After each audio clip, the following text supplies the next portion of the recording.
Hello everyone, आप सभी का मेरे यूट्यूब चैनल पे स्वागत है। आज हम बात करने वाले हैं उन 5 कॉमन मिस्टेक्स की जिसके वजह से आपको आ सकती है इनकम टैक्स डिपार्टमेंट से नोटिस और आपकी आईटीआर को रिजेक्ट भी किया जा सकता है। इनकम टैक्स रिटर्न यानी आईटीआर भरने का काम जारी है और क्योंकि मामला इनकम टैक्स डिपार्टमेंट से जुड़ा है इसलिए ये थोड़ी खास है। इसमें एक छोटी गलती भी आपकी परेशानी की रीजन बन सकती है। इसलिए आज की इस वीडियो में हम बात करने वाले हैं उन 5 कॉमन मिस्टेक्स के बारे में जो न केवल आपकी रिफंड को रिजेक्ट कर सकती है बल्कि नोटिस और पेनल्टी की वजह भी बन जाती है। फाइनेंशियल ईयर 2024-25 के लिए आईटीआर भरने का डेट 31 जुलाई 2025 तक थी पर उसे एक्सटेंड कर 15 सितंबर 2025 तक की गई है। इनकम टैक्स डिपार्टमेंट आईटीआर 1, 2, 3 और 4 के लिए एक्सेल यूटिलिटी जारी कर चुकी है। ऐसे में आपके पास आईटीआर फाइल करने के लिए बहुत समय है, इसलिए कोई जल्दबाजी ना करें क्योंकि जल्दबाजी करने के चक्कर में आप गलती कर बैठेंगे तो ऐसी नौबत ही ना आए, इसलिए मैं ये वीडियो आपके लिए बना रही हूँ।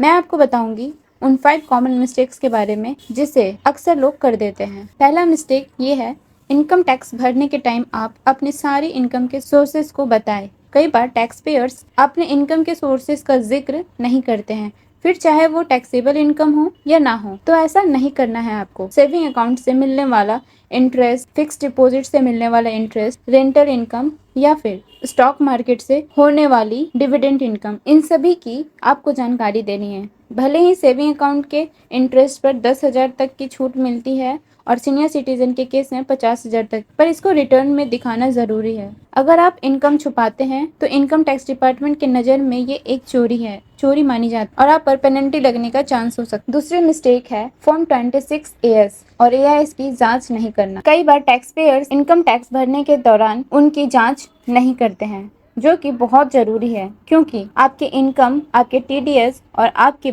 बड़े ट्रांजैक्शन की जानकारी देते हैं। अगर इनमें कोई गलती है जैसे कि बैंक के द्वारा काटा गया TDS, उसमें कोई गलती हो जाती है, इसमें कोई गलती हो तो आप उसे ठीक करवाएं। इन डॉक्यूमेंट्स की मिलान फॉर्म 16, बैंक स्टेटमेंट और दूसरे रिकॉर्ड से करें। अगर जानकारी में डिफरेंट पाया जाता है तो इनकम टैक्स डिपार्टमेंट की तरफ से नोटिस आ सकती है। तीसरी मिस्टेक तो ये है कि यहाँ आपको ध्यान देनी है, सही आईटीआर फॉर्म को सेलेक्ट करें। कई बार टैक्स पेयर गलत आईटीआर फॉर्म चूज कर लेते हैं जिससे आगे चलकर कई सारे दिक्कतों का सामना करना पड़ जाता है। उन्हें ध्यान देना है कि हर फॉर्म अलग अलग टैक्स पेयर और इनकम को ध्यान में रखते हुए डिजाइन किए गए हैं। अगर आपको शेयर्स की बिक्री से 1,25,000 रुपए से ज्यादा का लॉन्ग टर्म कैपिटल गेन किया है या आपके पास कोई फॉरेन बैंक अकाउंट है तो आपको आईटीआर 1 की जगह आईटीआर 2 भरना होगा। गलत फॉर्म सेलेक्ट करने से आपकी रिटर्न डिफेक्टिव मानी जा सकती है। फोर्थ कॉमन मिस्टेक, लोग ये कर देते हैं कि नौकरी बदलने पर अपने आईटीआर में नहीं दिखाते हैं। एक ही फाइनेंशियल ईयर में अगर आपने अपनी नौकरी बदली है तो आपको दोनों ही एम्प्लॉयर से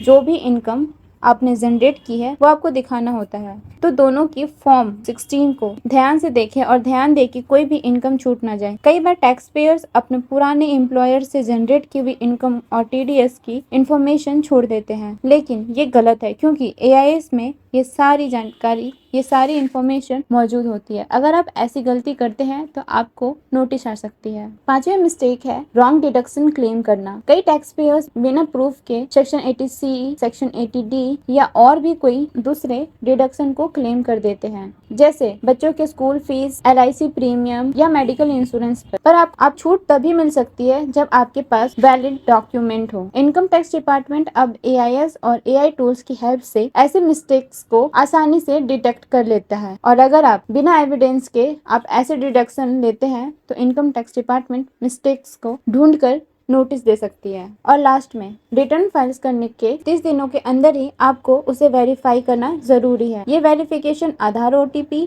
नेट बैंकिंग या ITR वेरीफाई को पोस्ट के जरिए भेजकर वेरीफाई किया जा सकता है। अगर आप वेरीफाई नहीं करते हैं मतलब ये मान लिया जाएगा कि आप रिटर्न फाइल किए ही नहीं है। कई टैक्स पेयर्स ये भूल जाते हैं और उनका रिटर्न इनकम्प्लीट रह जाता है, तो ऐसे में पेनल्टी भी लग सकती है। ऐसे और भी इंफॉर्मेटिव वीडियो पाने के लिए अपने दोस्तों के साथ शेयर करें, लाइक करें और सब्सक्राइब करें। Thank you for watching this video. जय हिंद, जय भारत दोस्तों।